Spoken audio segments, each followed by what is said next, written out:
Good evening and welcome to the February 23rd regular meeting of the Stafford County School Board. At this time, I would like to have our call to order and our roll call. Ms. Healy, would you start us off on our roll call? Patricia Healy, Rock Hill District. Irene Hollerback, Aquia District. Elizabeth Warner, Griffiths Whitewater. Susan Randall, George Washington. Holly Hazard, Hartwood District. Pamela Young, Garrisonville. Sarah Chase, Falmouth. All right, all 7 members are in attendance this evening. We are meeting tonight at Shirleyheim Middle School in person. Our next item on the agenda, since no one is participating electronically, is our approval of the agenda. I'm going to recognize Ms. Randall to make that motion. Chairman Hazard, I'd like to make a motion to amend the agenda with addition of 3.02 to recognize our 2 clerks. Is there a second? Second. It's been moved and seconded that we will approve the agenda with the addition of item 3.02 to recognize our amazing clerks. All those in favor, please say aye. Aye. Any opposed? Motion carries unanimously. So we will be starting with our proclamation for music, youth, art, and theater in our schools month. Ms. Randall, I will let you read that. Whereas arts education, dance, music, theater, art, and visual art is a critical component of the learning process and develops student creativity, communication, and critical thinking skills. And whereas arts education is part of a well-rounded education and a powerful tool to unlock the potential of the whole child. And whereas arts education promotes the development of social emotional skills in students. And whereas arts education gives students a deeper awareness to, understanding of, and sensitivity for cultural values and beliefs. And whereas research indicates that students with more arts education have higher academic achievement across the curriculum and engagement in school. And whereas Music in Our Schools Month, Youth Art Month, and Theater in Our Schools Month are special opportunities for our community to engage in the ongoing process of arts education, make connections with the arts and other areas of study, and bring a heightened awareness to the importance of arts in education. Now therefore, be it proclaimed that the school board hereby designates March 2021 be observed as Music in Our Schools Month, Youth Art Month, and Theater in Our Schools Month. The school board encourages all citizens to take an interest in and give full support to the unique contribution that quality school arts education programs provide for children. Adopted by the School Board of Stafford County on this 23rd day of February 2021. Thank you. And I'm going to move on to our second proclamation. For those, it's hard to be a surprise for the clerk who usually prepares all of our documents. So we've had some little elves helping us out this evening. So Ms. Randall, if you would like to present Ms. Hall with a token of our appreciation. You are very welcome. Well, we're going to read out your wonderful qualities, and then I know we're probably going to give you a standing ovation for putting up with all of us. This is our proclamation to recognize February 22nd through 26th as School Board Clerk Appreciation Week in Stafford County. Whereas school board clerks in each locality throughout our great Commonwealth are appointed by law to fulfill their duties and responsibilities. And whereas school board clerks are responsible for keeping accurate records of the meetings and proceedings of the school board, a record of receipts and disbursements, and a record of all official acts. Whereas school board clerks perform such other duties in connection with the school business of her county as may be required by the school board. Whereas school board clerks maintain frequent contact with the public, including parents, employees, county administration, staff and officials, and members of the public, on behalf of the school board and the superintendent. School board clerks, in the performance of their duties, are often required to work extra hours attending school board meetings and functions. And whereas school board clerks join with school board members and school staff to support students and families to ensure that students achieve their highest potential. And whereas school board clerks provide an invaluable service for school board members and superintendents, the Stafford County School Board does hereby recognize the week of February 22nd through 26th as School Board Clerk Appreciation Week in Stafford County.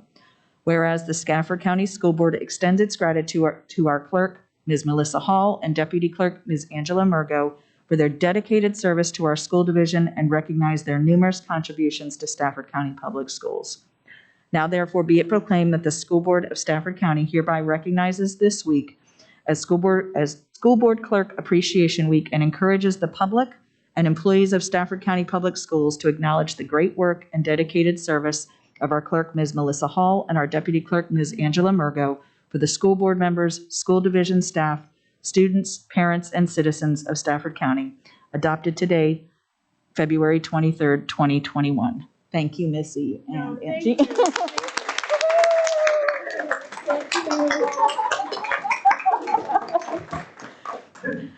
We will have your proclamations signed by all of the members of our school board because we feel so very strongly about this service. So I'm going to pass this to my left, Ms. Young, if you don't mind. All right. Well, staying in the same vein of wonderful things going on in our division, our presentation, I'm going to recognize Ms. Carrie Neely for 4.01 about some learning highlights at Winding Creek Elementary. Ms. Neely.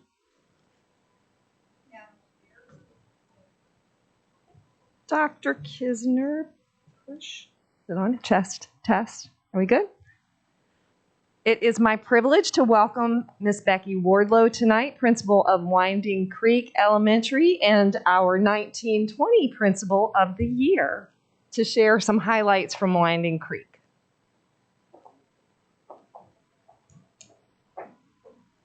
Good evening, Madam Chair, school board members, and Dr. Kisner.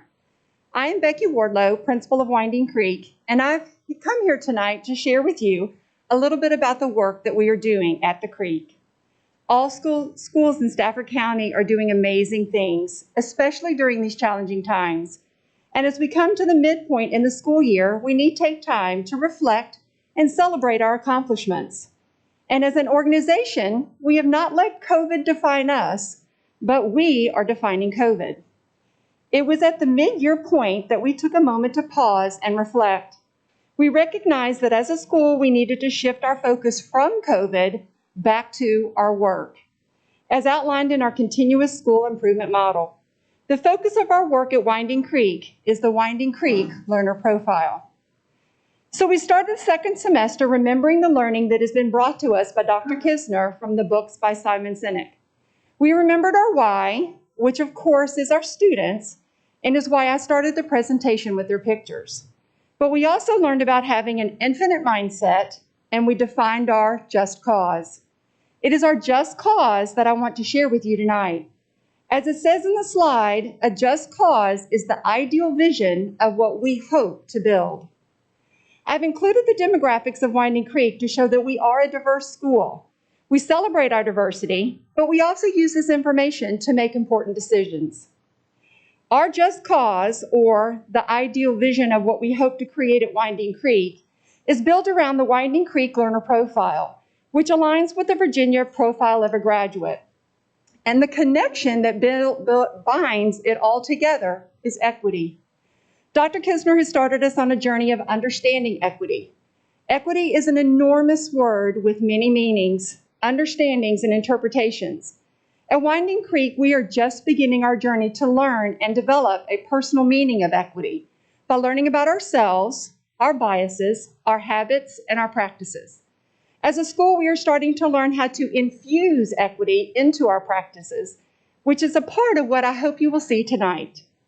We are working to make equity the thread that weaves the parts of our learner profile together. Each characteristic of our learner profile is big, so we are taking time to focus on character and critical thinking. Teaching our children to be critical thinkers is the equity lens that we are using to reach and engage all learners. One of our resources that we are using is the text Strategies That Work. And although this book focuses on making strategic readers, we are broadening its content to use the thinking strategies to teach our students to be strategic learners. There is a quote in the book that resonates with equity, and this is the quote. Above all, we teach kids to recognize the power of their own thinking. Too many of them, particularly those who feel marginalized, do not recognize the power that rests between their ears. In choice words, Peter Johnston says, if nothing else, children should leave school with a sense that if they act and act strategically, they can accomplish their goals. Please know we do not have all of the answers, nor are we proficient yet. But our goal is to teach our children to be strategic thinkers by infusing equity into our explicit teaching of specific thinking strategies. Our children will use these thinking strategies to understand and make meaning in all learning. We've prepared a short video for you all, but before you watch it, you're going to need a little background knowledge. On this slide, there are three thinking strategies that you are going to be seeing in the video. The first one is making connections. We are teaching students to make meaning by connecting the learning of information to their self, to other text, or to things in the world. Asking questions. We are teaching our students to make meaning by teaching them to ask questions that will help them to clarify their thinking and understand the new learning. And the last one is visualization. Students learn to make meaning by creating pictures in their head that helps them understand what they are learning or a problem they are solving. Now, the teacher is going to be using a specific instructional strategy called a think aloud strategy. This is where teachers model for students how to think by talking out loud the thinking that is going on in their head. The teacher will use specific stems to give the children the language they need to learn how to independently use the thinking strategies to become strategic learners. Students are learning to have their own inner conversation to think and make meaning. Let's watch. Hi, first graders. Today we are going to solve a math problem. We know to solve problems we have to think before we do. So give me 2 thumbs up if you're ready to think with me. Awesome. Let's read the problem. I have 3 pieces of my favorite fruit. What is your favorite fruit? Close your eyes. Visualize that you are at the table with 3 pieces of your favorite fruit. Keahilani, what did you visualize? I visualized that there was 3 pieces of watermelon. Oh, now your family member, everybody think of a family member, gave you 4 pieces of their favorite fruit. Close your eyes, everybody. Leo, what family member did you visualize and how many pieces of fruit did they have? My sister had 4 pieces with strawberries. I still had the apple. And you still have the apples. So he visualized himself and his sister. Now, it says, how many pieces of fruit do I have all together? In my mind, I'm thinking about those words, all together. What does that tell us? When we go to solve the problem, what will we be doing when we see the word all together? Adding, good. Now get your whiteboards and your markers. We did the thinking. Now let's do the doing. 3 plus 4 equals 7. Good, and what fruit did you draw? Grapes and watermelon. Good. So it is the equity thread that binds it all together. The equity thread is in the question. Using an equity lens, the teacher purposely writes a question that allows the students to use their personal connections to think and make meaning. The teacher infused equity into her instructional practices by writing a question that allowed students to include their own culture, experiences, knowledge, and background into their work or answer. By making connections to the learning, they are making meaning. As a result, students are more engaged in the learning because they connect. Board members and Dr. Kisner, this is a very small picture of the work that we are doing at Winding Creek. We are not perfect, And I would say that we are just beginning our journey. But it is our work, it is our focus, and it is our just cause. And if I may, I would like to take my last moment to say that we cannot do this work without you. You have always been so generous by supporting us in our learning. Even when the financial belt is tight, you always support professional learning and development in this county. It is this support that allows all of us to learn and make Stafford County, the schools, the best.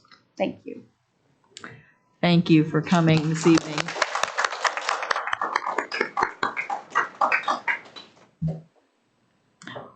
All right, thank you so much for coming this evening. I know that you have busy days tomorrow, but thank you for presenting about some of the great things going on in all of our schools. So our next portion will be our recognition of our Teachers of the Year. Sandra, I will give you an opening. School board members and Dr. Kisner. Annually, each school in the division recognizes an individual who reaches above and beyond to demonstrate a devotion to students and staff and a passion for his or her craft.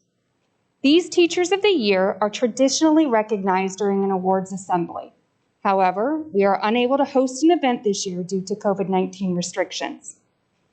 To recognize these deserving individuals, the Office of Strategic Communication, in partnership with Advanced Media Solutions, invites the community to watch this special video presentation series highlighting each school's Teacher of the Year and his or her impact on the school community.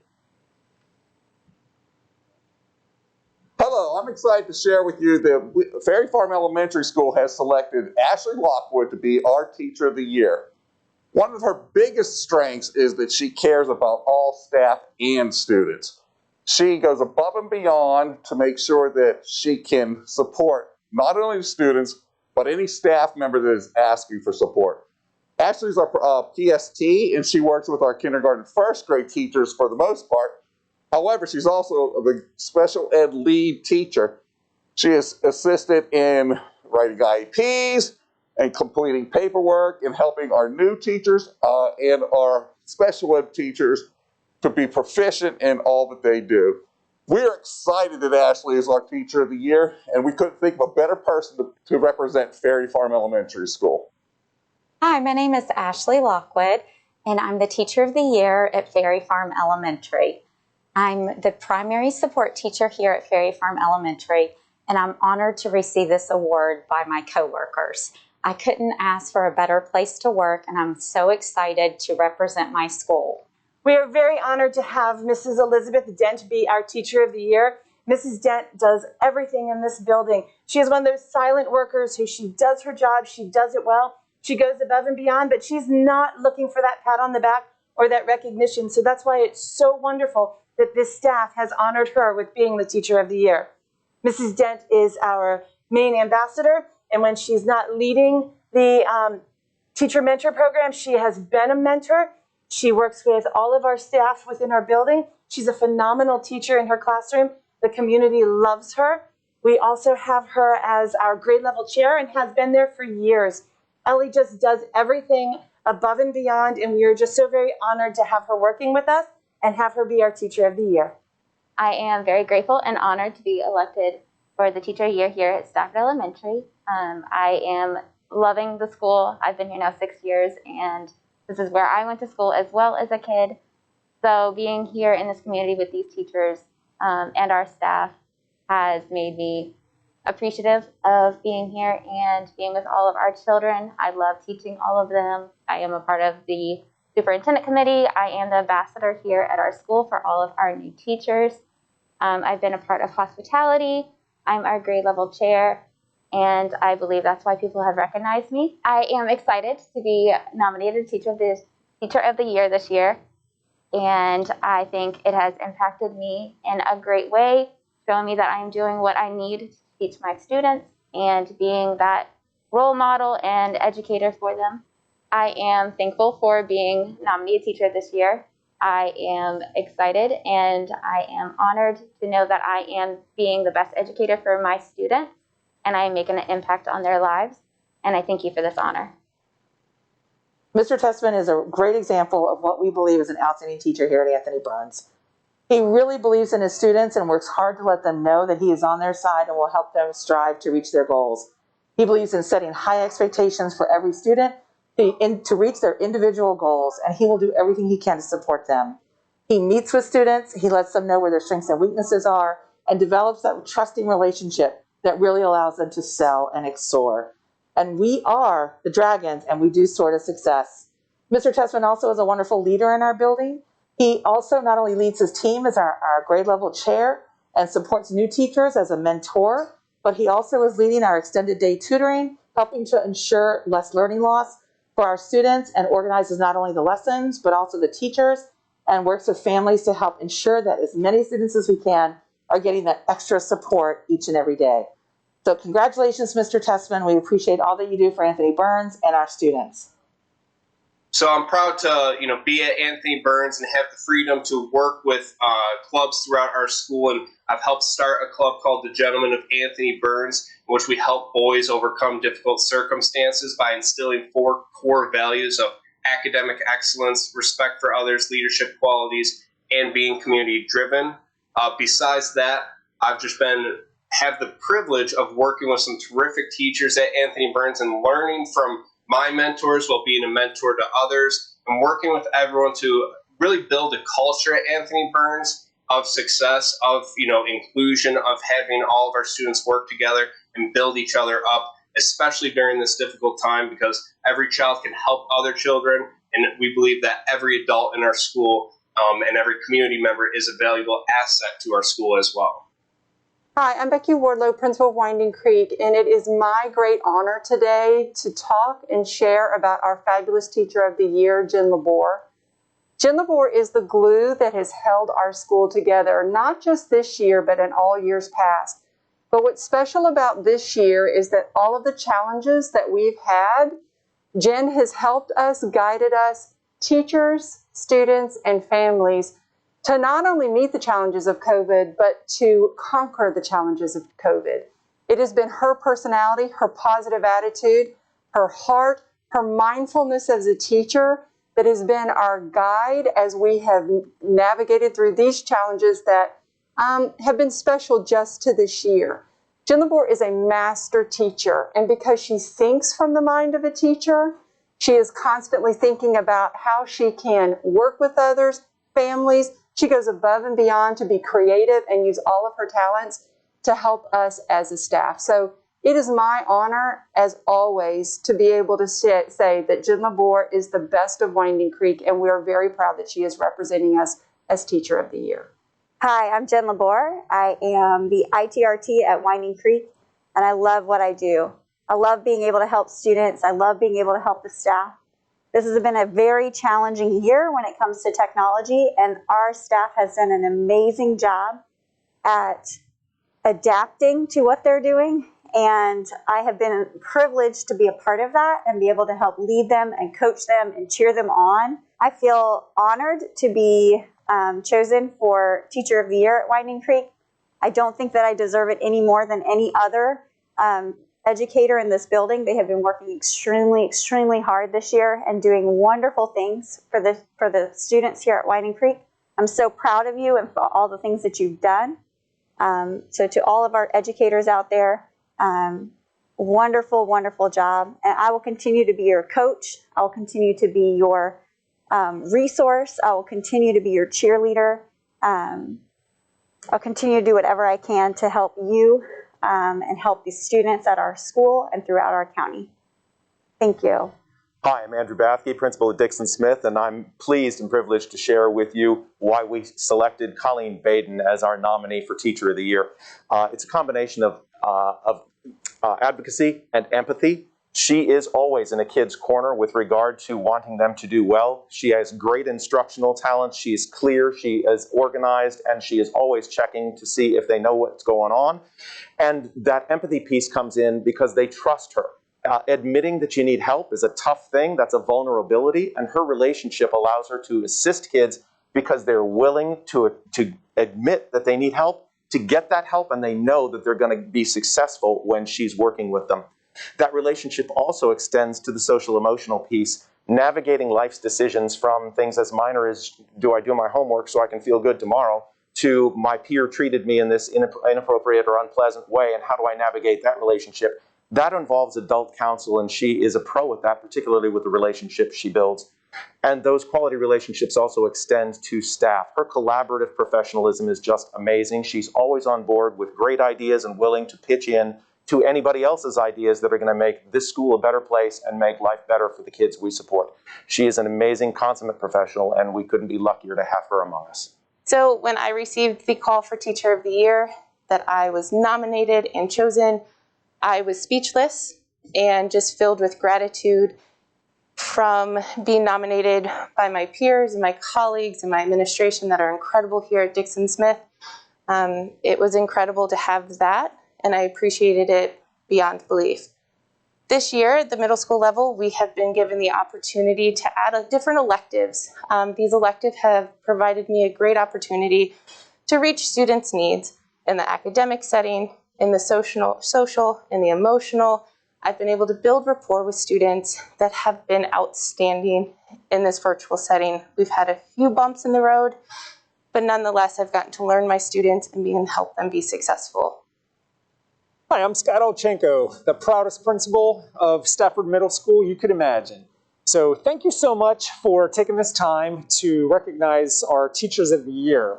We have selected Vanessa Austin, our fantastic PE teachers, one of our fantastic PE teachers. And so one of the reasons we selected Vanessa is because of what she brings to our school. So at Stafford Middle, we use a process where the teachers vote and the teachers get a say in who they want to nominate amongst themselves for this important recognition. And so very solidly, Vanessa has the support of our entire staff in receiving this really prestigious and important recognition. So we're thankful for that. I believe that Vanessa, as to why the staff voted for her this year, is because of what she does to go above and beyond. So we want to thank Vanessa Austin for all of the contributions that she provides, both our students and our entire community here at Stafford Middle School. Good morning. My name is Vanessa Austin. I am the Stafford Middle School Teacher of the Year. I'm a physical education teacher, and I was really, really excited about being chosen Teacher of the Year here at Stafford Middle. It was an honor to be chosen from my peers here. Everyone in this building loves kids and really, really has their best interests in heart. And for them to choose me, I'm just overwhelmed. I've been a PE teacher for 32 years. I taught 19 years at Brook Point, and this is my second year here at Stafford Middle. I've taught in Newport News as well as in California, all in PE. This is the school right here, best middle school in the county. I have a great department that I work with.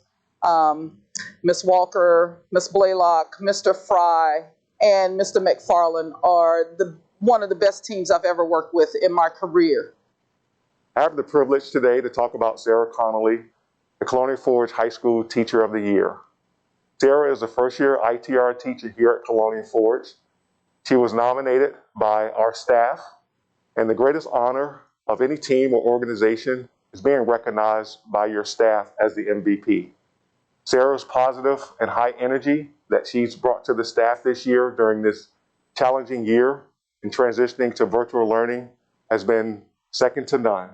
We're so proud of her for her positivity and all the energy that she has brought to Colonial Forge, and we congratulate her on her nomination as Colonial Forge High School Teacher of the Year. So being elected Teacher of the Year is an amazing honor for me. Growing up, all of my teachers that I admired the most always seemed to win Teacher of the Year, and that always, so the fact that I'm lumped in that category with them just blows my mind still. So it really does mean a lot that I'm at least considered in that regard.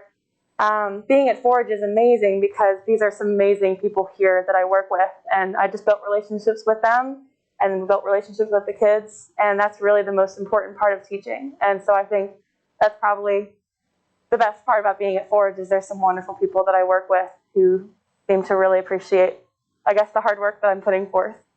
I'm just so excited that I won this award, and I want to thank everybody who nominated me and has helped me and believed in me all this time. Thank you.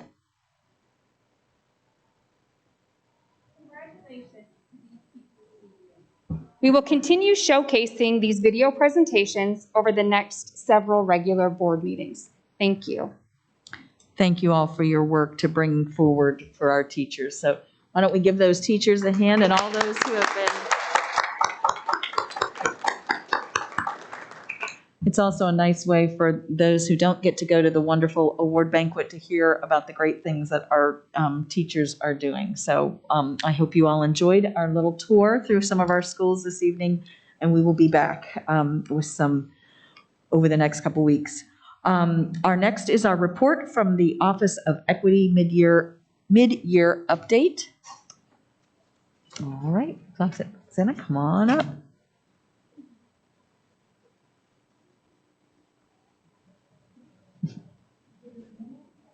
Buenas noches to Mrs. Chairman, the board members, Dr. Kisner, and all my colleagues.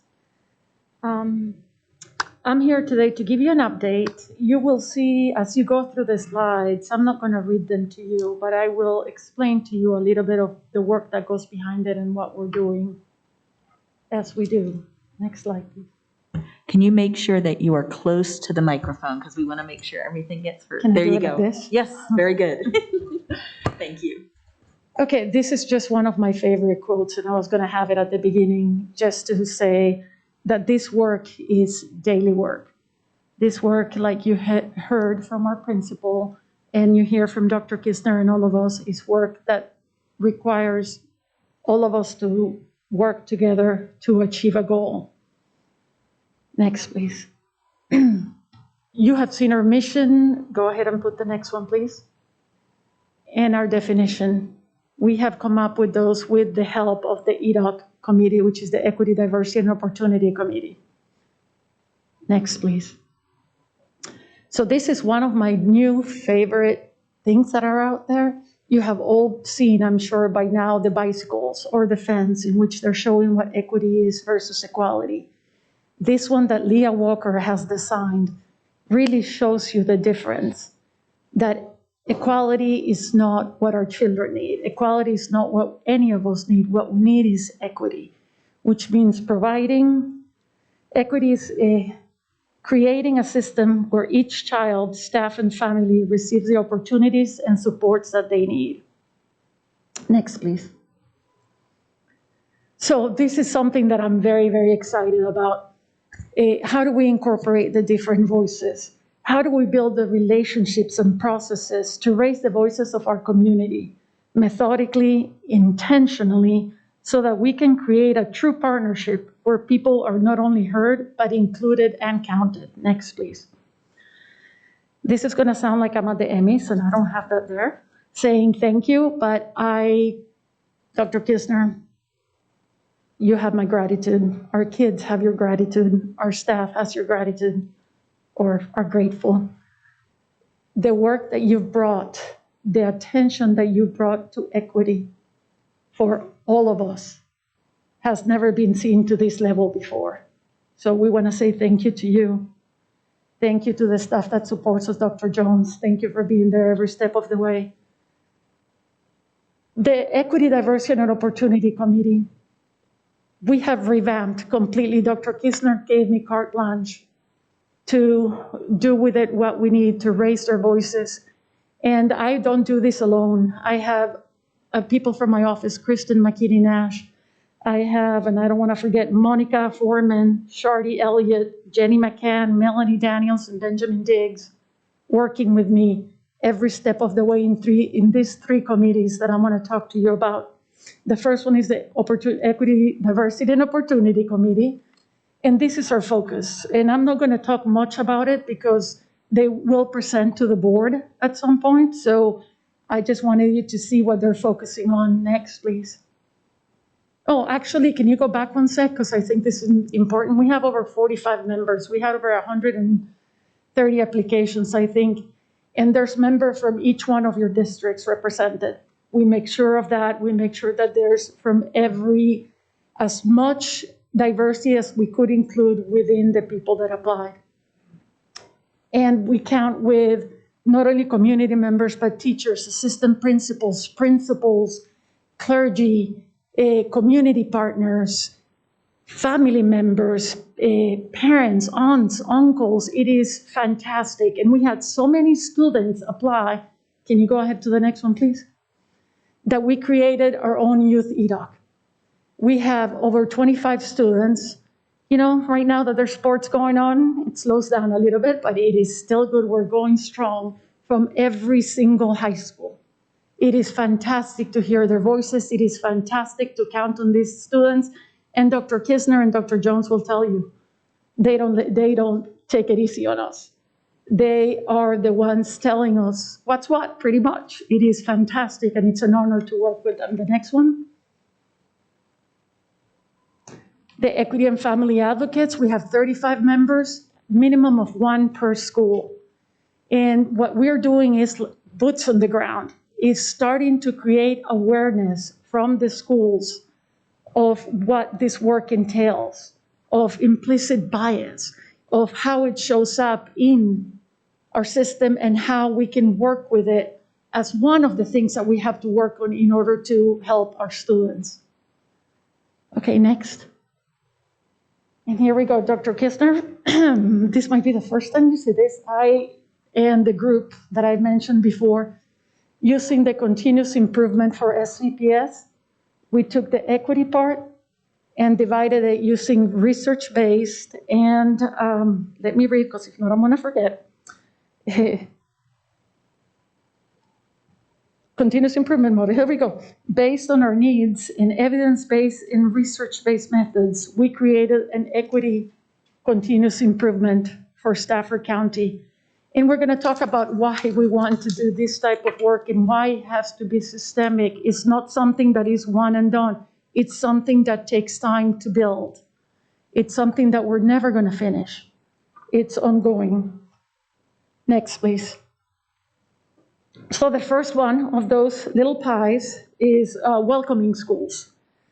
True partnerships, go ahead for the next one. True partnerships in which that's what we're trying to do. We're trying to create an environment where true partnerships in which we don't only receive information, but give it back to the community, where we're open, where we're honest, when we are humble about our shortcomings and our strengths, where we center on our community and their needs. Our work with our partners with McKinney-Vento and Welcome Center, Cynthia Lucero Chavez, and our Welcome Center coordinator, Adrian, who has been with us for a long time. The work that they do, I hope that you all get to go there. I know a few of you have. It is fantastic. Next, please. The next one sort of goes with this too, and is families as educational partners. Can you move to the next one? So, families as educational partners, how do we empower families? By establishing common goals. Their goals are our goals. Building trust, having those courageous, self-reflecting conversations that ensure that we see our families as the assets that they are and the cultural richness that they bring, where we share a world where we partner with them, where we do not just tell them this is what it's going to happen and this is what's good for you, but switch from us, the school system as the experts, to us as a community. So we have to redefine what that is, and that's part of the work that we're doing. Next. Equitable Pedagogy and the curriculum. Today we met with Leah Walker from VDOE. Oh, next, please. And we're doing this work. So why do we need to talk about our equitable pedagogy and our curriculum? We need to establish a system of relationships and processes that includes and highlights all people, especially those who have been absent or misrepresented in academia for so long. Imagine walking into a place where you can't see yourself, where you cannot see anybody that looks like you. Not that we do that in Stafford County, I'm not saying that. I'm talking about in general. We are well in our way. We need to share a world where Sorry, I get so excited that I misplace it. So how do we do serious self-assessment and look at our successes and build upon them and our differences and change them? That's what we're creating. We're working on an audit for our schools and an audit for our curriculum. That is not going to be a gotcha, but I'm here to help you. Let's partner up. And I know principals already, and she's gone right now, but principals already that have volunteered to help us in that effort. Next, please. In professional development, we're going to talk about that next. Professional development is key to everything. But we need to build a framework and build a background, the knowledge and the awareness of PD for all staff, everybody included, to raise the level of consciousness, to create a safe space so that learning can occur, and that we can create culturally responsive teachers who teach to and through culture as they plan curriculum, instruction, and supports, which is key, that are differentiated, rigorous, because we do not do rigorous, and relevant. So those are just some of the examples of things that we have done. Next. Hiring and retention practices. The best thing that we have done is invite Patrick and his team to come and be part of EDOC. We're in a very strong partnership in which we are looking together with the EDOC community members at how we can always improve. And Patrick has been fantastic and very humble because they're doing a lot already. But he sits, he listens, he takes it in, and he makes changes, and that is what we need. That's the type of leaders that we need. So those are some of the areas. Next, please. I'm almost done. This is the last one. Equitable policies and procedures. So thank you. In order to create a system of policies and procedures, or actually I should say, we have a system of policies and procedures, but in order to humanizing the process, what do we need to do? We need to create a process that lets us see that moms, dads, families, parents, brothers, everybody, sons, daughters, they are the ones that are affected by each and every decision that we make, by the processes, by the policies, by every decision that we take. You as a board, we as leadership, principals at their schools, assistant principals at their schools, teachers in their classrooms. We are all in this together, and we need to look at any and all the decisions and policies that we make. So how do we center our decisions on their needs? How do we remediate the decisions that have negatively been impacting our community? How do we do this? There's many things that we do right, absolutely, but there's always a chance to do better, always, by centering our decisions on our students. And thank you, Dr. Kisner, again. By creating and following a set of protocols that we follow consistently. We need to systematize this. We need to ensure that we review it often, that we apply it continuously, and by involving all relevant stakeholders in order to create a system which humanizes our decisions, which brings everybody, which raises everybody up. So that's some of the work that we're doing. There's an equity checklist for policy and procedures and accompanying PD that we have created. It's in the infancy stages still. It's going to be reviewed by EDOC and then brought to Dr. Kisner and to you all. So that's it, I think. Yep. Any questions? Thank you so much. Oh, go ahead, Dr. Kisner. Yep. Roxanne has put a lot of energy in. You see her passion. It's all over the place. But it is. But in a good way. But you have a meeting once a month, right? Yes. So their meetings are in the evenings, and you're always welcome. She'll give you the schedule. And right now, of course, they're virtual. And you meet for an hour and a half, sometimes 2 hours. For 2 hours with EDOC, for an hour and a half with the students, and an hour and a half with the teachers. And they do breakout groups. And everything you saw here was developed, discussed, and debated among the members of these different committees. So I just want to bring your attention. There's real buy-in and support, and people feel empowered. And it's a real interesting group of individuals because you have, as Roxanne already indicated, stakeholders throughout the Stafford community. So again, I'll make sure she knows that to invite you. And even if you could just stay on for 20, 30 minutes and join one of those breakout groups, I think you'll appreciate what you just heard today, because what you heard today came out of those breakout groups. Absolutely. Any questions? I'm sure there'll be some questions or comments. Dr. Warner, start us off. First of all, thank you. You did an excellent job. I appreciate that there's such great involvement, 45 members on one committee, the student involvement. I'm really glad to see it, and I think you're right. To create this systemic change, it has to be a consistently applied policies and procedures. And I think the greater the community involvement, parents, students, teachers, I think the greater chance of success in reaching these goals. Thank you for your presentation. Thank you. Anyone else? I have one. Go ahead, Ms. Young. I have one. Thank you very much, Roxanne, for that presentation. And I don't take equity lightly. I am sure my school board members know from the day I stepped foot and became a school board member, that has been my passion. And Dr. Kisner shares that passion with me.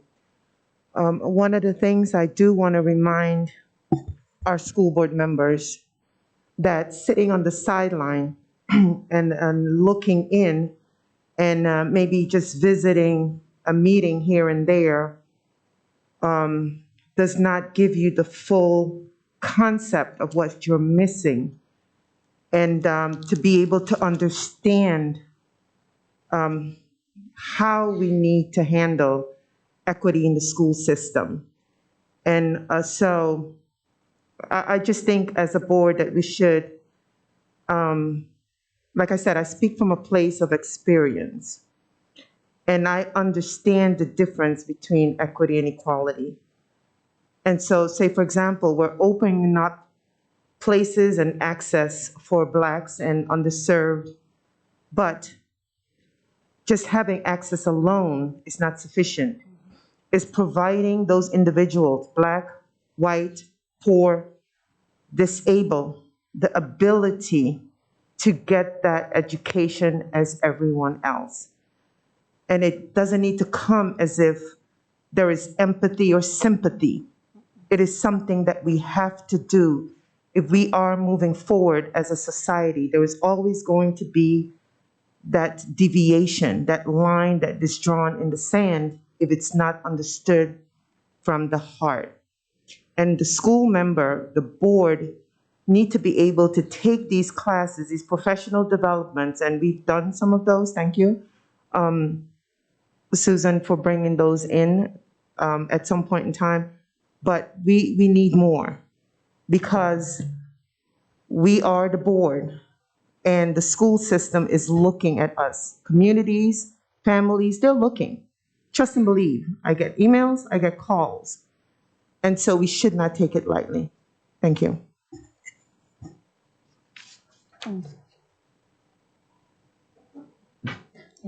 Any other comments or questions? All right. Thank you so much for coming this evening, sharing your passion, and inviting us, I know, to more things. Well, I appreciate that. So I thank you. Again, like Dr. Warner said, the number of people involved in all the various committees was very telling of the interest and those that want to be involved. So, all right. Next, we are going to move on to our citizen comments. This evening, each speaker is allotted 2 minutes for speaking. When speaking, please first clearly state your name and voting district if known. Any comments that are profane or abusive will be ruled out of order by the chair. And we would like to welcome our first two who have signed up. I'm sorry, I'm getting myself organized. I believe that we have Alex and Josie Vernon, and since they are a family, I would like them just to come in together. I'm fine with that. If that's okay with the board, I figure they have been within 6 feet of each other.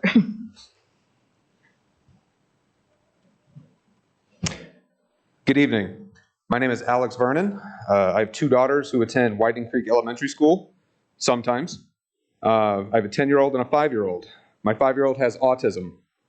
The school's answer to socially distancing our children at the beginning of the year was to put a laptop in front of our kids and have them learn like they were in college. That did not work. The other day, my youngest daughter, Lillian, was at the doctor's office, and the doctor asked, "Lillian, how's school going?" Lillian responded with reciting her username and password, because that is all she knows of kindergarten. 2 days a week is not open. Let's not hang our hat on 2 days a week. You need to get us to 5 days a week. I work in one of the most populated buildings in the country. We wear masks. We socially distance. I take public transportation to get there. We have found a way to make it work. I've been doing that for the whole year since the pandemic has began. My kids go to daycare 8 hours a day in close quarters. They wear masks, but can only attend your school 3 hours a day, twice a week. I would understand if this snuck up on us, but it's been a year. It has not snuck up on us at this point. My biggest issue is the lack of transparency of the work being done when it comes to moving towards opening. Parents and taxpayers have the right to know what the plan is. As a parent of two young kids, again, one with autism, it's hard to plan around no plan. As a side note, I firmly believe if you don't currently have children attending Stafford County Public Schools, you should not be stopping my children from attending them 5 days a week. You cannot relate to what it's like to be a parent right now during the pandemic. You cannot relate to it. You may have had children attend in the past, not like this. In closing, I've been active duty service member for the last 16 years. Before you thank me for my service, just know that I'll be deploying in the next few months, away from my family. And if you want to really thank me for my service, please provide some normalcy for my children. Thank you very much.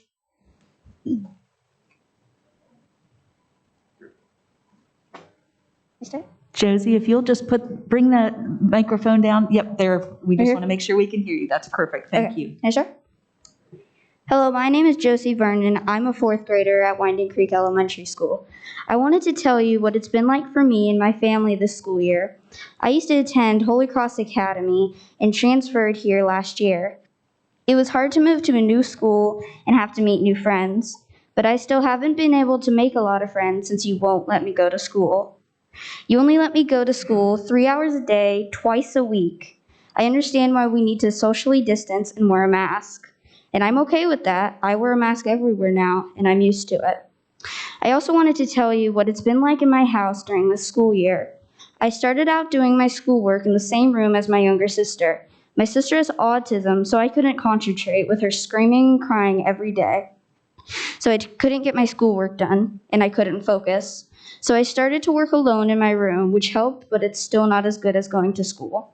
My mom and dad are so stressed out trying to help my little sister. I'm afraid to ask them for help. I have to figure out how to do a lot of this online schoolwork on my own. I shouldn't have to do this. I'm 10 years old.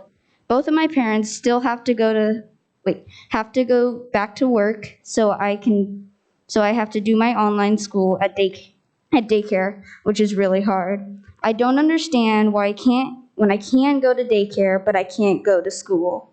I used to get perfect grades, but now my grades have gone down because I have to do school on a computer. My friend moved to Florida, and she can go to school every day. Why can't I? I'm really worried you won't let me go to school next year either. Thank you. Thank you both for coming. Madam Chairman, do you want to ask if they want to submit their comments for the record? I had them in writing. We can follow up. We can contact them. Thank you. I have one more speaker that has signed up. Come on in.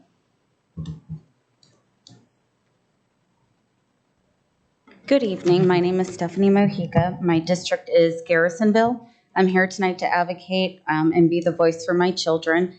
As a parent, I know how crucial it is to get the kids back into the schools full-time within a timely manner, which should be a priority with a consistent routine. Our children cannot stand, some of our children cannot stand up and say, we need an education like their parents can. We know what is best for them, and being in school more than a couple times a week is a priority for many parents.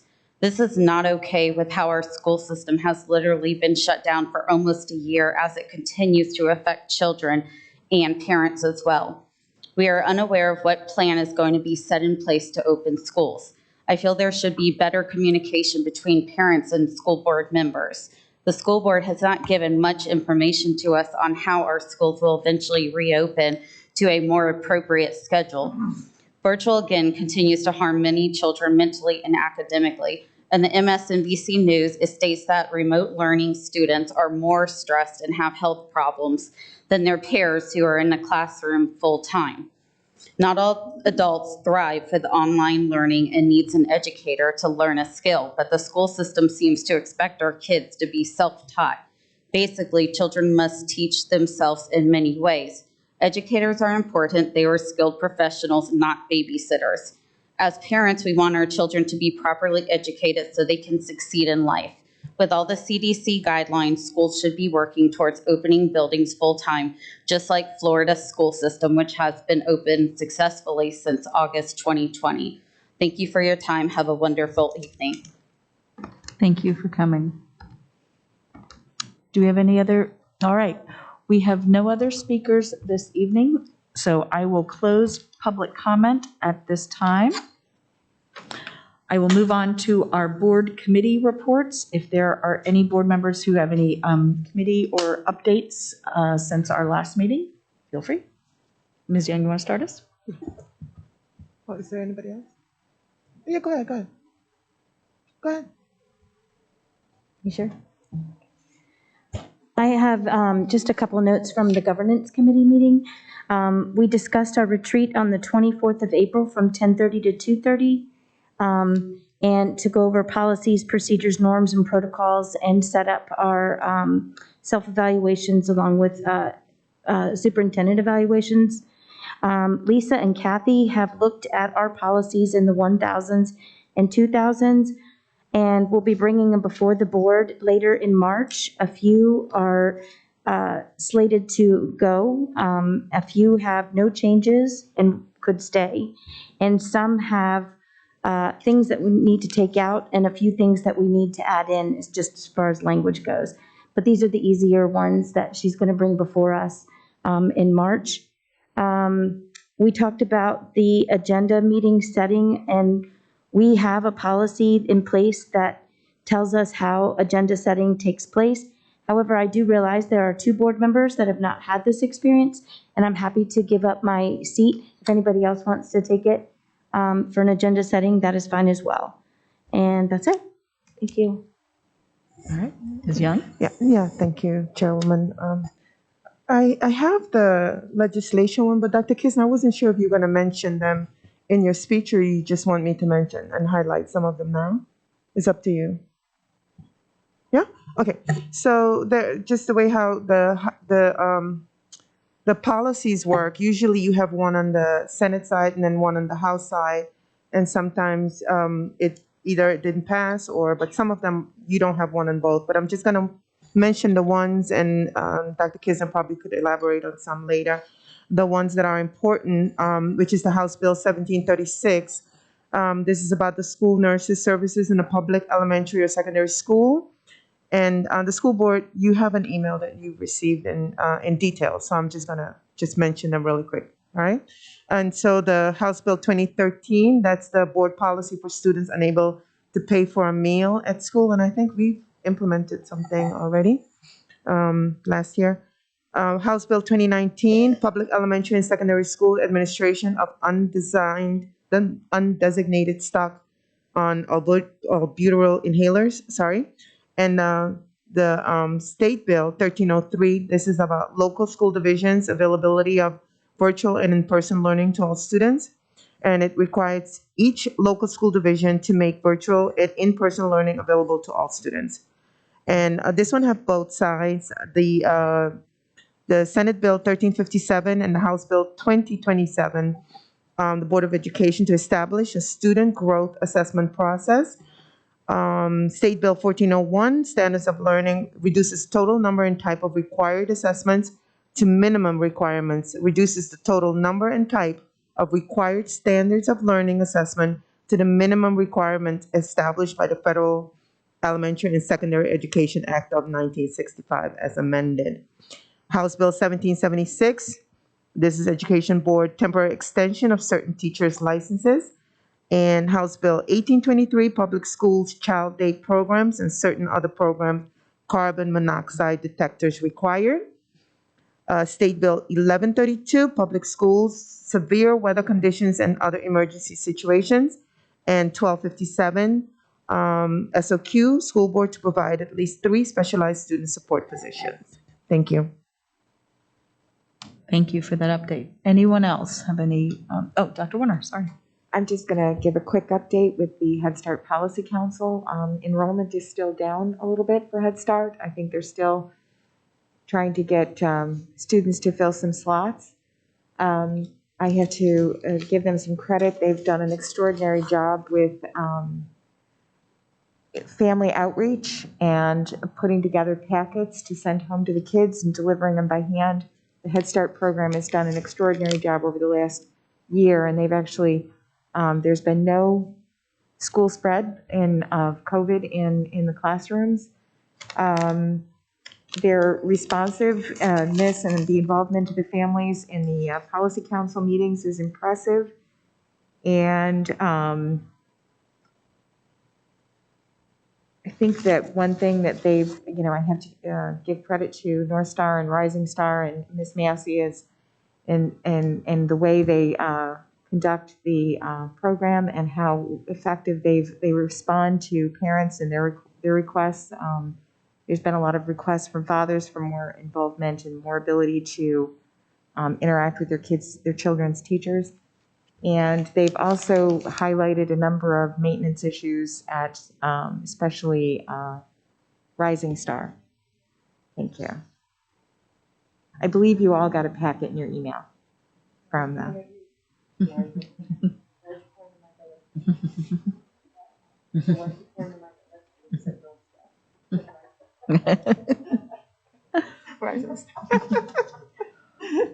All right, any other comments in this area? I was just going to make one. It's not exactly a committee, but I would like to thank our planning staff. They are going over and attending the Planning Commission tomorrow to present information on our growth.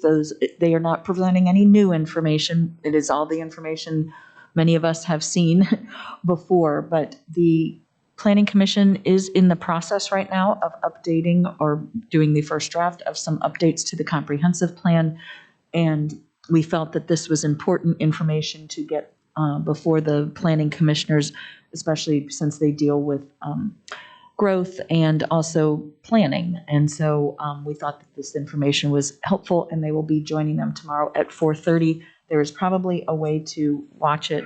You would not want to look this direction, but there's probably a way on their website. But just wanted to let everybody know that they will be presenting that information tomorrow. I think right at 4:30. We did ask that they go first. So I would like to thank staff for that. So, Dr. Kisner, you are up next. Okay. If anybody did not watch the work session, these flowers are not for me.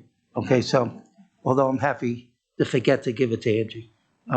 I do want to thank people before I get into my comments. Last night when I went to bed, I did not think I was going to wake up to a weather decision. Matter of fact, when I think I'm going to wake up for a weather decision, I never sleep. And when my phone rang at 5:20 this morning, I was yelling at it, thinking, who in the heck called me at 5:20? And it was Greg Martin to say, we have some icy road conditions.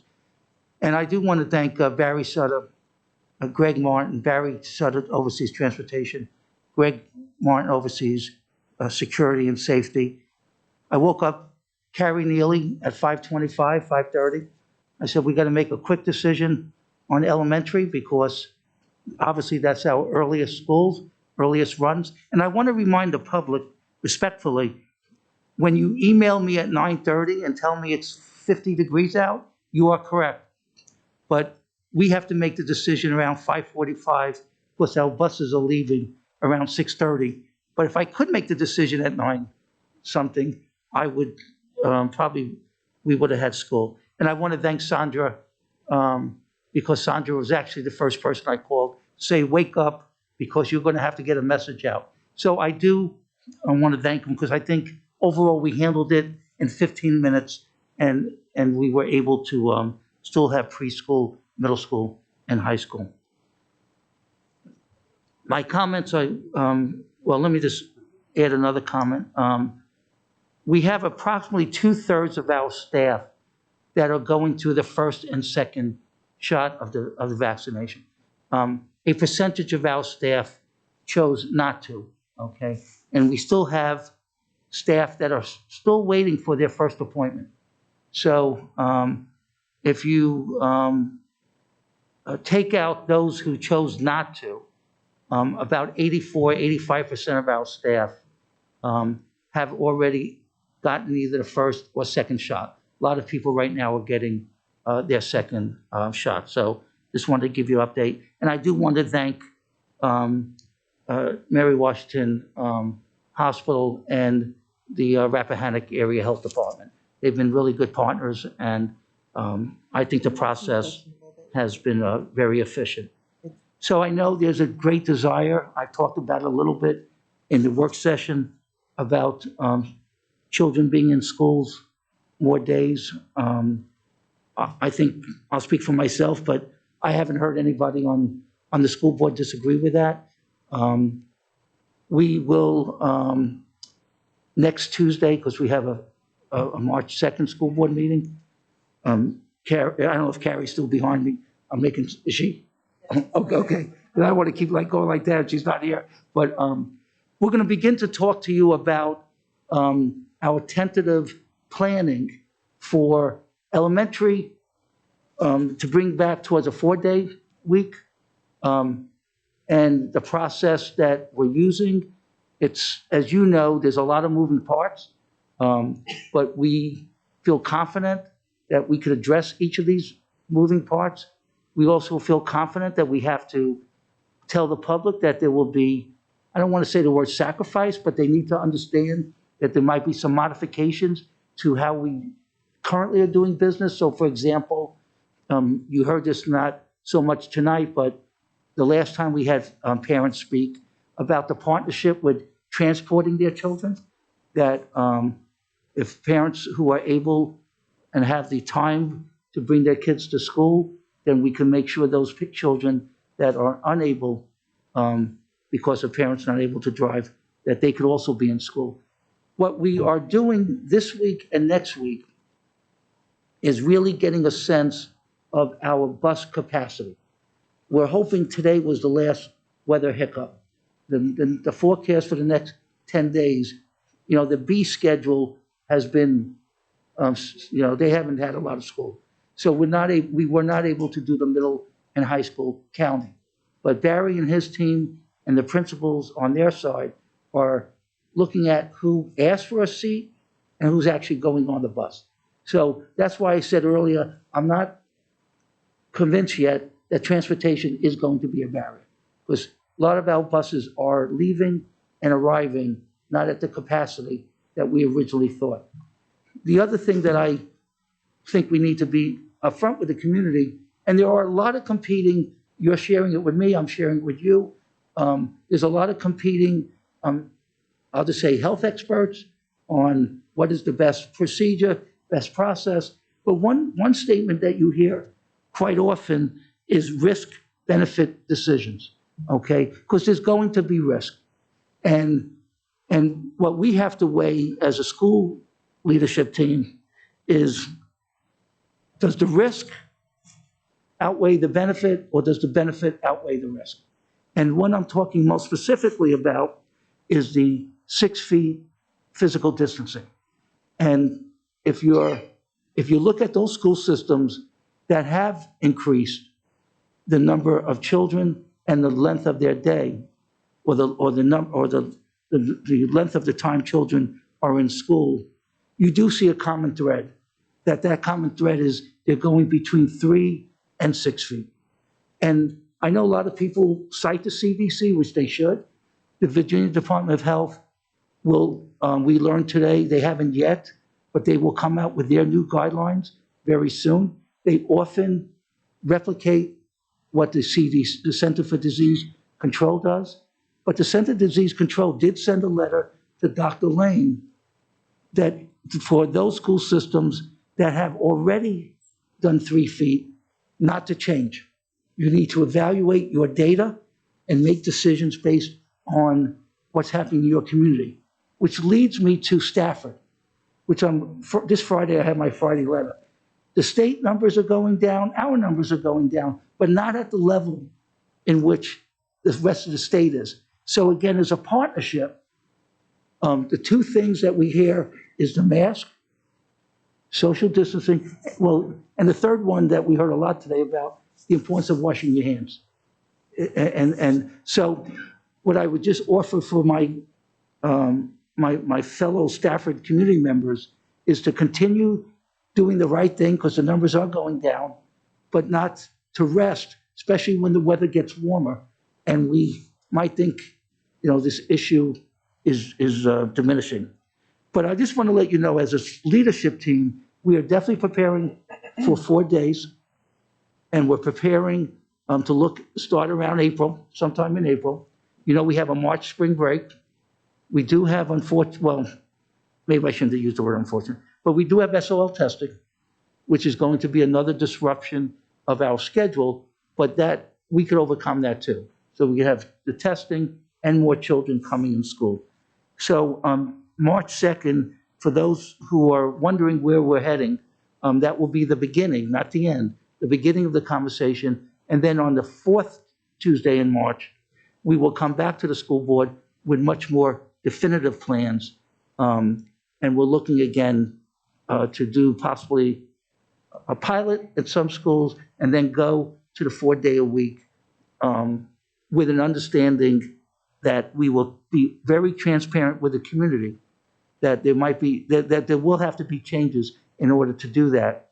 And the primary one would be the 6, not less than 3. That's one thing I've heard everybody say, but 3 to 6 feet as a strategy, but masks 100%, washing hands 100%, and other things that have a better outcome to minimize any risk. So anyway, I look forward to next week's presentation by Carrie, although she's been working with a lot of people, but she will be the lead speaker for the elementary. And I'm going to make a few comments about middle and high school next week, but we're not going to have a presentation about middle and high school. We will save that for the second meeting in March. Anyway, thank you again. All right, thank you, Dr. Kisner. Yes, yes, John. Dr. Kisner, I have a question for you. The cross guards, are they also on the list for vaccinations? Cross guards. They should be. Yes? Okay, I think you missed one. Yeah, I think you missed one. And she stopped by and asked me, everybody's vaccinated, I'm not. I'm like, okay, I'll add that because probably an oversight.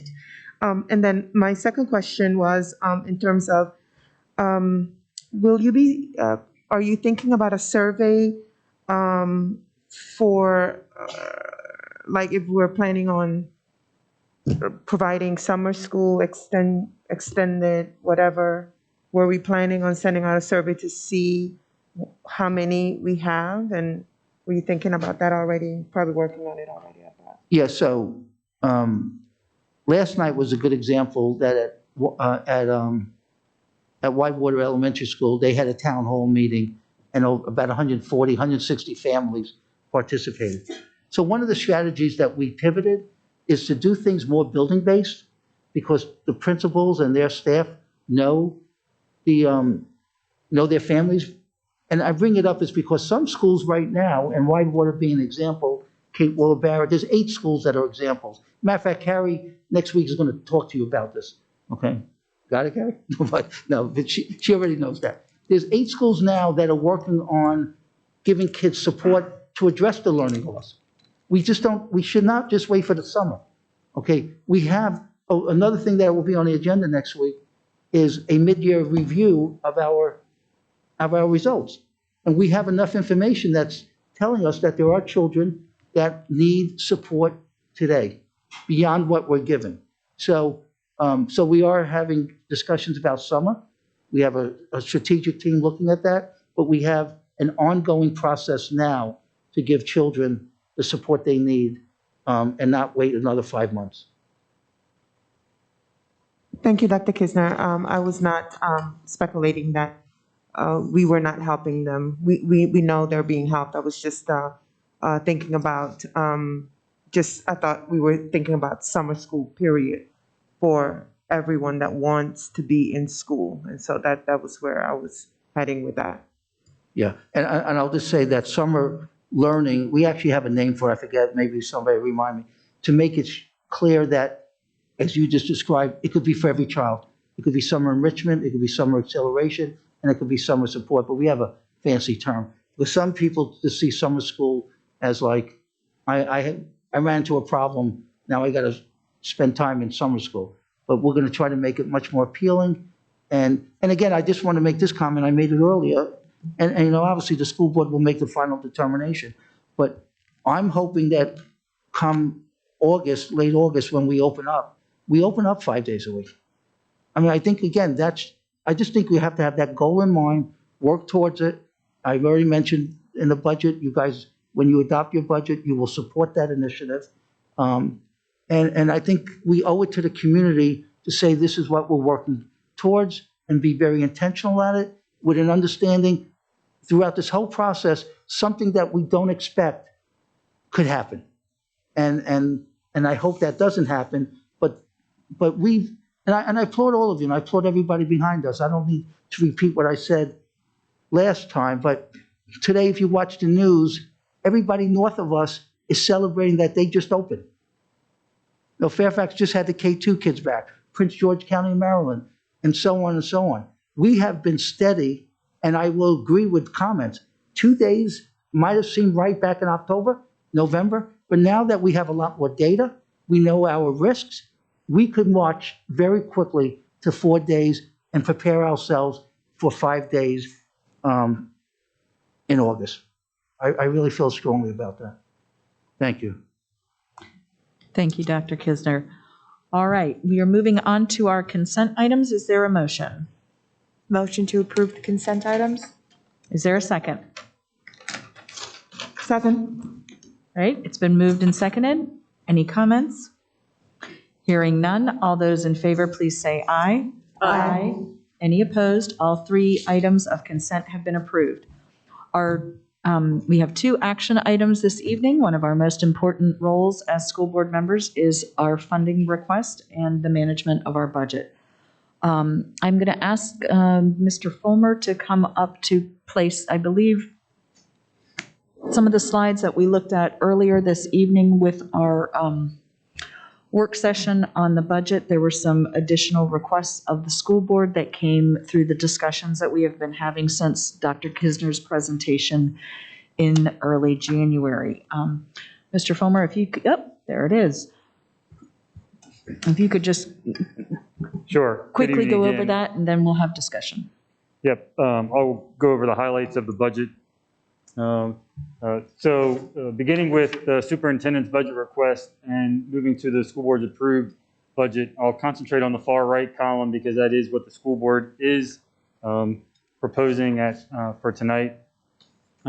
First, there is $10.1 million identified for teacher scale enhancements. That's a minimum of 5% for all teachers, and additionally, some targeted areas to make us more competitive with our market.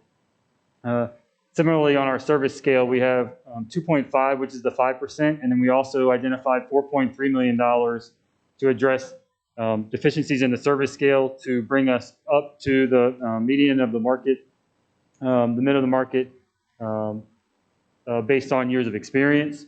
We also have new positions of a little over $4 million at 60 positions. We have various other adjustments. I'm going to on our non-compensation side, totaling about $900,000. I want to point out that we have a decrease in our state funding contingency, and what that means is last year in our budget, because we were unsure of what the state budget would bring, we actually set aside $3 million, and now with the state coming forward and more or less guaranteeing no loss funding, having a no loss funding element to their budget proposal, we know that we'll not only in FY21 but also in FY22 meet those projected state revenues as they are now. And so not only do we have the $7 million increase in our state revenue from last year to this year, which is will be below when Mike scrolls down, but we also had the $3 million that we set aside. So in total, it was a little over $10 million that we could spend in state funding. So as I just mentioned, we had $7.5 million increase in state funding.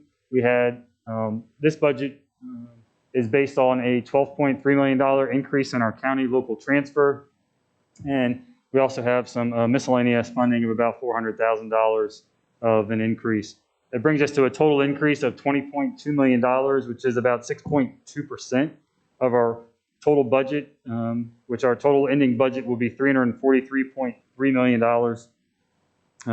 Of that budget, about 56.5% is funded at the state, 41% local, and just in our operating fund, we have only 0.75% federal, but we do have in our grants fund, which is where most of our federal money resides. So as I mentioned, total increase in our budget is $20.2 million, which is 6.25%. Any questions? Thank you, Mr. Fulmer, for going over that. I believe we have asked many of our questions, but I will give everybody else a pass if you have any other questions about the numbers as presented. Ms. Young. I have a quick question, Chris. Can you just remind me again that we had starred, I know we had that conversation, sorry, I was behind a little bit on that. Currently assumes an increase of 12 in the local county transfer. I'm sure you went over that. That's on. Yes, ma'am. Yeah. So from last year to this year, it's an increase in the local county transfer of $12.3 million to fully fund this budget. Okay. Thank you. Chris, excuse me, Chris, did I hear you say that the county percentage that we're asking would be 41% and the state's share would be, or did you not? 56.7% is the state and 41% would be the local transfer. Okay, thank you. All right, I know we have additional discussion, but is there a motion anyone is willing to make about the FY22 budget funding, school board's funding request? I make a motion. All right. I'll second. Second that. Motion to approve as presented. Yep, thank you. As presented. Thank you. All right, it's been moved and seconded. What I think I will do, since this is always such a huge one, I think I will give everybody an opportunity to make a comment first, and we'll go through several passes. Does anyone want to start us off with a comment? No? All right. Okay. Ms. Hollerbeck. So this is a pretty aggressive boost, especially where the salary adjustments come in. We've tried to bring everyone up a half a dozen times since at least I've been on this board, and we've not been able to play catch up. We're still bleeding teachers. We've kicked the can down the road so many times. We're not even, close to where we need to be. It's for me, it's time for us to make that move. No more kicking the can down the road. I would like to see us be more competitive with Prince William. I don't want to lose any more teachers to the northern jurisdictions. There's so many people coming to Stafford County now that we've got a support system to help us fund this stuff. So for all the reasons that Dr. Kisner had indicated, I'm going to support this budget as is. Thank you. Dr. Warner. First of all, I want to thank Dr. Kisner and his team for all the work that goes into creating this budget. I too am going to support this budget. I think that we need to be aggressive, as Ms. Hollerbeck has pointed out. We keep slipping further behind, and as we do that, we become less competitive with our neighbors to the north. And as we are working and fighting for a resource, which would be our teachers, they are one of our most valuable resources. We have to maintain that competitiveness.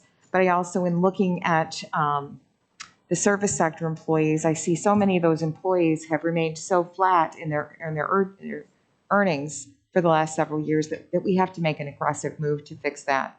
And I don't feel comfortable asking them to wait another 3 years when it took us 2 years to get them up to the minimum. So I know this is an aggressive ask, but I feel like we need to be honest in what our needs are and our expectations. And I will support this budget. Thank you. All right, sure, Ms. Randall. Thank you, Dr. Kisner and Chris and your team, and even our FAB has been integral, I think, in putting so much heart into this, and I will be supporting this budget this evening. One of the things that we've looked at this pay scale for years and paying our teachers as a problem, but actually all of our students and all of our staff are assets that we need to take care of. And I appreciate the work that Patrick has even done this year too, to try to find, besides just the pay, other ways to help our teachers. And we've done an excellent job with professional developments that our staff has provided, as well as now the compensation for teachers with student loans and even to go higher with their education. What I find is really interesting too is even in, I was a Stafford County student, came back to be a teacher.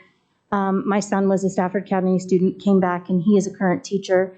But even looking at the video tonight of Teachers of the Year being former students and coming back, they see the value of the kind of education that Stafford provides their students, and I think we just need to put forth the ask for the assets that we are trying to provide for. So I will be supporting. Thank you. Any other comments? Anyone? Dr. Chase, you want to start us? Somebody jump in. Sure. So, a little less than a year ago, we were working on our budget, and COVID happened. And, we asked our school community to help us out.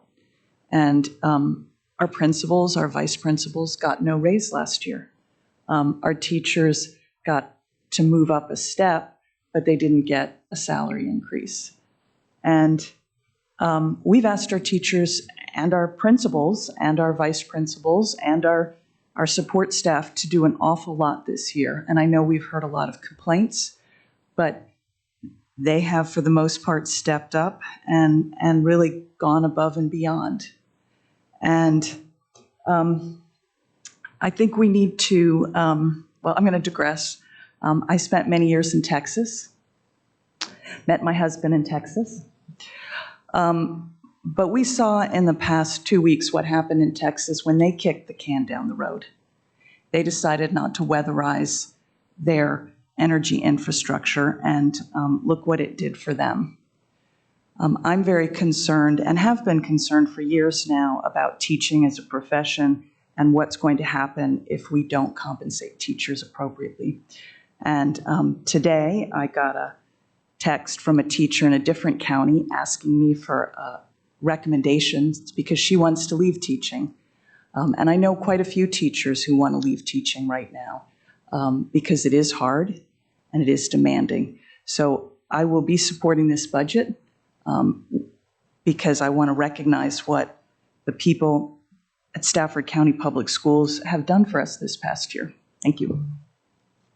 Ms. Young. Yes, thank you.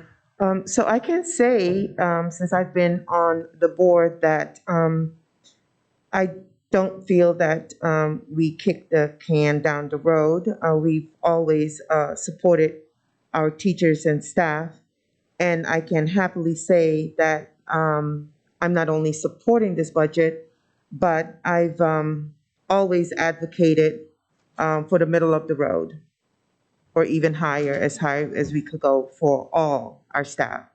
I want, in return, that every staff think about the reason why they're here in the school system. It is for the job that you're doing is very, very, very important.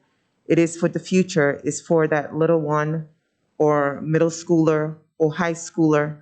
And it is a very, very, very difficult year. You've done a lot.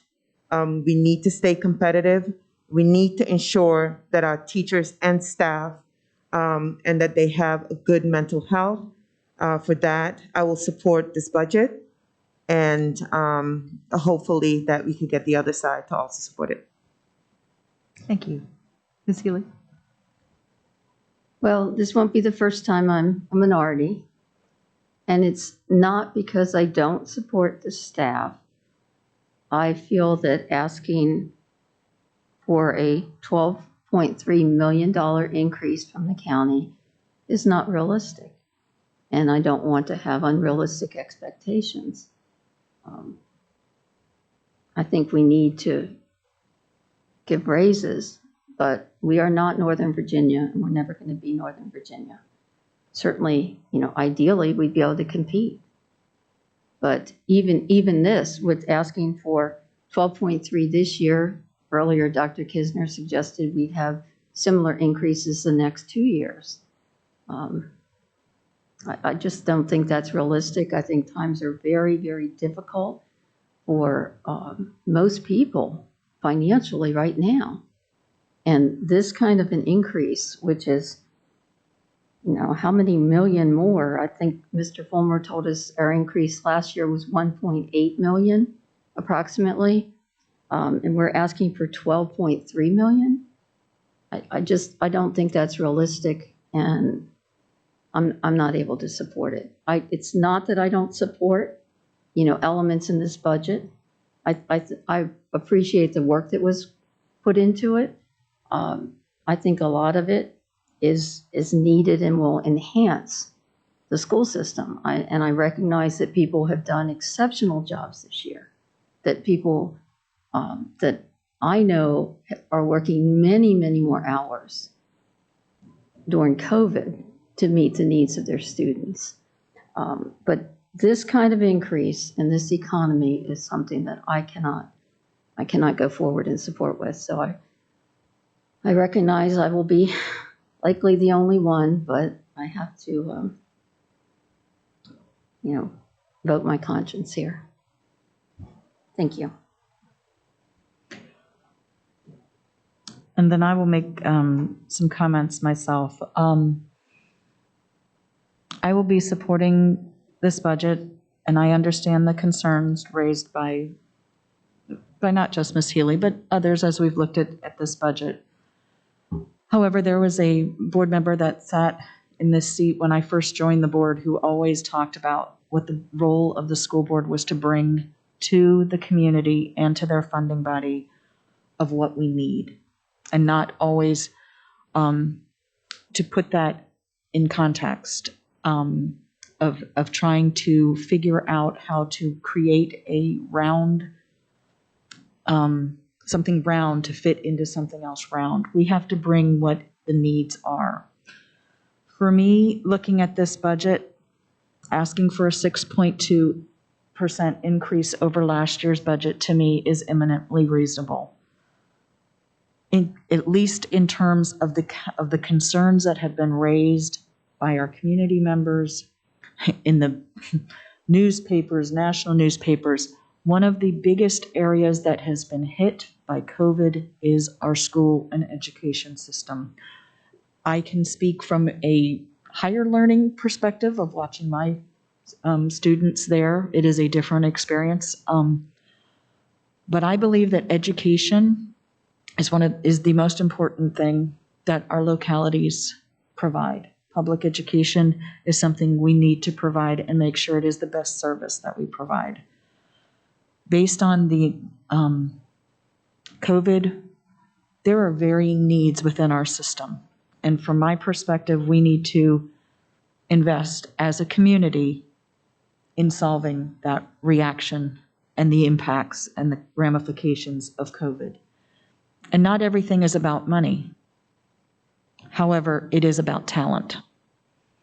And we want the most talented people serving each one of our students, no matter whether you are the bus driver, a bus monitor, this social worker, the principal, our wonderful cafeteria workers. Everybody has to help us deliver this service in a new way. Kids are hurting, families are hurting. There is a lot, but for many people, kids are a safe place. Schools are a safe place for our children. We do want to get them back in here. Please make no mistake, this budget is premised on going back 5 days a week. However, please know, our legislature is passing additional requirements on us, things we have to offer, other things we also will be providing that. Our goal, it does not change completely the number of people. We are asking for what we need, but we are going to be offering services differently. For anybody who thinks we are going to open up exactly like you remember 2 years ago, that's not going to be the case. We want that partnership. But I do believe at the end of the day, a 6.2% increase to reach those who have been impacted very severely by COVID, which are our children, is the long-term investment we need to make. With that, are there any other comments? All right, hearing none. All those in favor of the approval of the school board's FY22 funding request as presented this evening, please say aye. Aye. Any opposed? No. Ms. Hall, do you want to poll the board? If you can. Yes, ma'am. Dr. Chase? Aye. Ms. Hazard? Ms. Healy? No. Ms. Hollerback? Aye. Ms. Randall? Aye. Dr. Warner? Aye. And Ms. Young? Aye. Madam Chair, motion passes. Thank you very much. Our next item is a continuation of our meeting last Tuesday when we went into closed session. At the time, we did not have a motion come out of closed session. We wanted review of legal review of what type of motion was best to be made.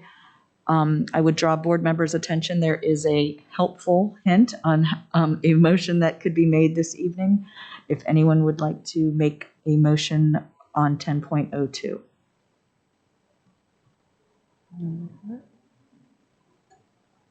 I'd like to make a motion to approve 10.02 in response to our closed meeting. All right. Could I add on to that? Yes, please. So I agree, move that the school board authorize the superintendent on behalf of the school board to continue review of certain parcels of real estate for potential acquisition for a public purpose, and upon completion of said review, to execute a non-binding letter of intent with the owner of said parcel or parcels of land. Second. Was that a second? Yes, thank you. We can only have limited discussion on this, so I will just make this an up or down vote. All those in favor, please say aye. Aye. Any opposed? Hearing none, motion carries unanimously. We have no information items this evening. We will be meeting on March 2nd next week, because remember, we do have our joint meeting with the Board of Supervisors on March 9th. Remember, we moved that meeting so we would not spend, not that we don't all enjoy each other's company, but we would be beginning at 2 o'clock on the 9th, so we did not continue into the evening. So we will see you all next week. Have a wonderful evening. Thank you so much.